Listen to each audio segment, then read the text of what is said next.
Donc voici l'analyse technique du 13 en clôture. Donc alors comme j'avais dit hier, on a touché la tendance baissière sur, allez j'ai perdu 2 points, 3252 et nous sommes retombés, alors j'avais donné à peu près le milieu ici là, mais on n'est pas trop mal, hein, on a pu faire les deux côtés. Voilà, donc on a quelque chose d'assez équilibré. Bon, je ne peux pas le qualifier de bougie, de toupie, puisque le corps n'est pas vraiment centré. Mais bon, on a une prise de bénéfice, ce qui était forcément c'était une obligation. Hein, on arrivait après cette forte hausse, il fallait bien prendre ses bénéfices. Donc la médiane était ce point-là. Donc alors voilà, en fin de séance, on apprend que ça y est, la Slovaquie a signé, comme par hasard, hein, c'est louche.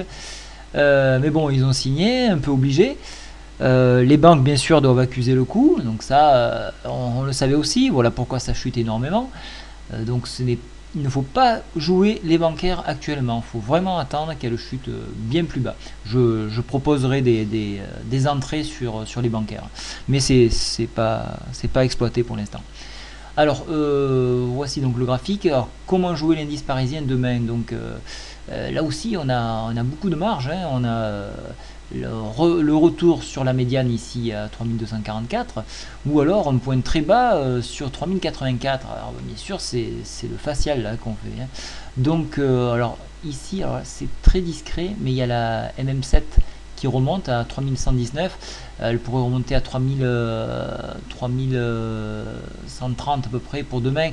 Donc on pourrait exploiter ce point là pour ceux qui jouent la baisse, et pour la hausse donc revenir au contact de la médiane à 3240.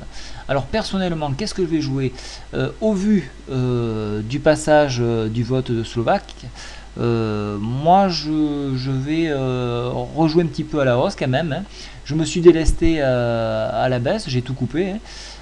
Quitte à reprendre en cours de route, c'est pas trop un souci. Mais bon, je pense qu'on aura une petite remontée et que les Américains aideront fortement à ça. Voilà, donc pour demain, pour moi ça sera une hausse. Alors au niveau indicateur oscillateur, bon on plafonne toujours au niveau du stochastique. On est, alors attendez, je vais l'agrandir. Voilà, on est pile poil au croisement. Donc ça peut marquer une baisse. Bon, voilà, donc on peut ça, mais bon, comme les nouvelles priment sur l'analyse technique, donc on fait attention. Voilà pourquoi je suis resté. Par contre, on remarquera que le rock'n'roll a basculé dans le neutre. Et tout est encore un peu en surchauffe, et donc bon, ça peut encore descendre, mais bon. Voilà, la tendance générale quand même reste à la hausse, avec un objectif moyen terme, le contact de la résistance majeure sur 3330. Voilà, voilà un petit peu tout ce que je peux vous dire pour ce soir. Je vous souhaite une très bonne soirée, j'essaie de vous en dire peut-être un peu plus si des idées me viennent par newsletter. Bonne soirée, au revoir.